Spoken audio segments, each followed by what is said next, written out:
Video तो चालू है। संपूर्ण देशवासियों को चंपारण की सोधी मिट्टी से पानी में उतरकर आरिफ का आदाब अर्ज़ है। आज मैंने एक कोशिश की कि चंपारण के लोगों की समस्याओं से आपको परिचित कराऊं।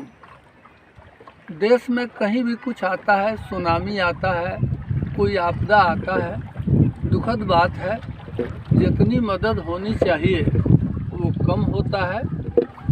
मगर मैं देशवासियों को, देश के सरकार को, प्रदेश के सरकार को, जिला एडमिनिस्ट्रेशन को कहना चाहूँगा कि समय से पूर्व 2 महीना जून के महीने में चंपारण के बंजरिया प्रखंड की ये धरती डूब गई। 15 दिनों तक मुसलसल बाढ़ रहा। उस वक्त ये नाव भी नहीं था। समय से पहले जो पानी आ गया तो सारे रोड कट गए, यातायात बाधित हो गया। किसी तरह की कोई सुविधा, जिसे सरकारी सुविधा कहते हैं या प्राइवेट सुविधा कहते हैं, संस्थाओं का सुविधा कहते हैं, यहाँ के लोगों को नहीं मिला और ये लोग 15 दिनों तक वंचित रहे उन सुविधाओं से। पानी तकरीबन 25 जून से कम होने लगा और 30 जून तक इस लायक हो सका कि लोग जिला हेडक्वार्टर जाने आने लगे। पुनः 1 जुलाई से ये पानी अभिशाप बनकर आना शुरू हुआ और आज 11 तारीख हो गया। 11 तारीख तक ये पानी डेरा डाले हुआ है और इसका ग्राफ अभी उठ रहा है। आप जानिए कि मैं जिस नाव में सवार हूँ ये सरकारी व्यवस्था है। जरा उस नाव को दिखाओ भाई, वो प्राइवेट व्यवस्था है। 20-25 नाव प्राइवेट व्यवस्था में चल रहे हैं, सरकारी नाव मात्र 2 चल रहा है। लोगों को स्वास्थ्य सुविधाएं नहीं है, कोविड का संक्रमण है, जनरल रूटीन वे में जो ज़रूरतें हैं वो नहीं है और सरकार की ये व्यवस्था है। हतप्रभ हो गए हम यह सुनकर कि जब वो 15 दिन का बाढ़ आकर गया तो ब्लॉक ने बाढ़ से हुए नुकसान का, उत्पन्न परिस्थिति का जांच करने के लिए कमेटी बनाई, जो कमेटी अभी तक नहीं है। दूसरी बार जब ये 1 जुलाई से बाढ़ आया तो कल परसों अखबार में छपा था कि कोई अनुश्रवण समिति है जो स्थिति और जायजा लेगी।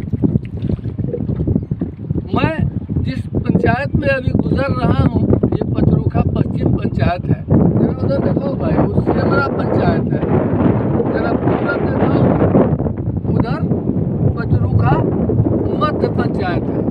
यानी हम जहाँ बैठे हुए हैं यहाँ से 30 किलोमीटर पश्चिम गाँव से, 20 किलोमीटर पूरब गाँव से, 20 किलोमीटर उत्तर नाव से। यानी अभी एकमात्र सहारा है नाव और हम कहीं से कहीं जा सकते हैं। लेकिन रोना इस बात का है कि जो जनप्रतिनिधि हैं, अल्लाह भला करे उनका।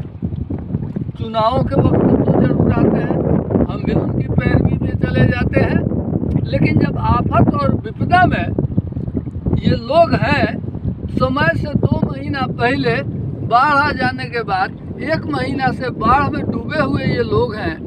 मवेशियों को चारा नहीं है, गरीबों को भोजन नहीं है, घर में रहने की जगह नहीं है, पानी में है लोग। कोई भी जनप्रतिनिधि और अर्थ नहीं है। मैं अगर नाम लूँ फलाना साहब तो तकलीफ होगी कि ये विरोध कर रहे हैं, लेकिन अपना दर्द यह है कि जो हमारा विधायक हो, जो हमारा MP हो, जो हमारा मंत्री हो, जो हमारा विश्वसूत्री प्रभारी मंत्री हो, जो हमारे प्रदेश का मुख्यमंत्री हो, उसको तो हमारे इस दर्द और उत्पीड़न की जानकारी होनी चाहिए।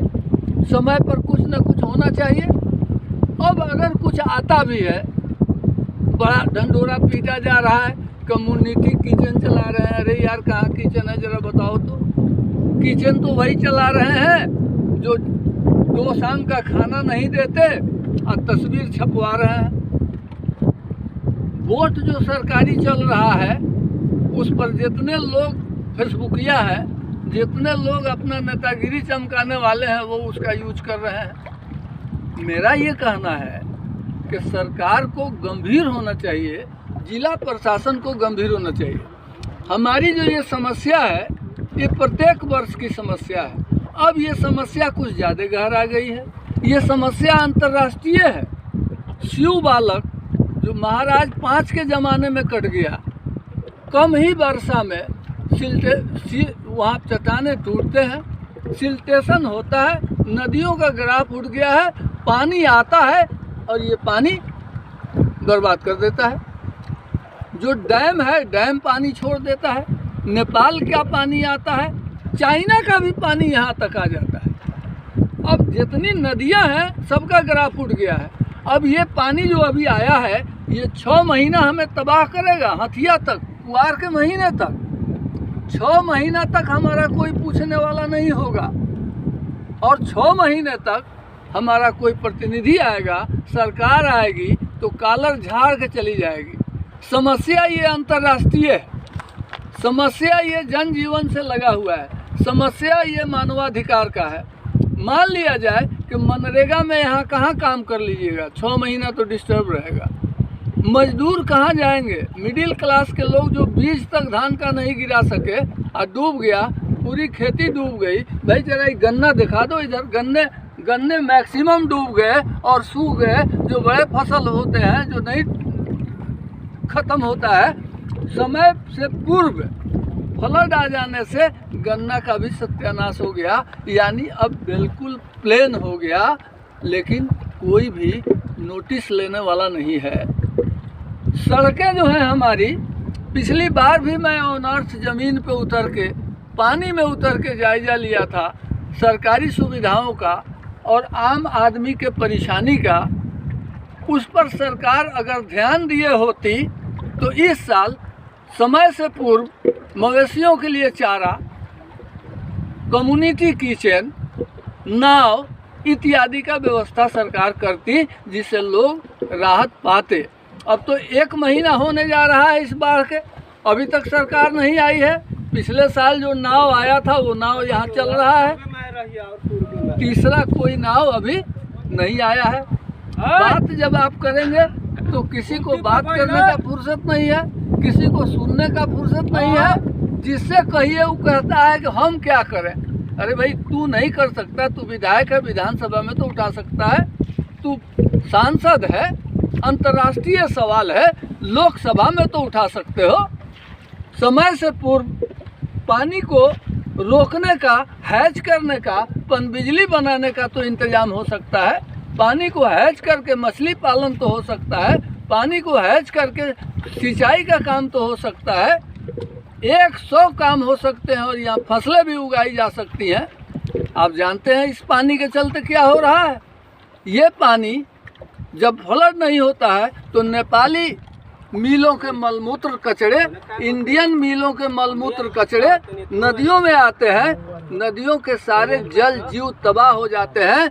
कछुआ खत्म, मेढक खत्म, चारा खत्म, मछलियों की सारी प्रजातियां खत्म।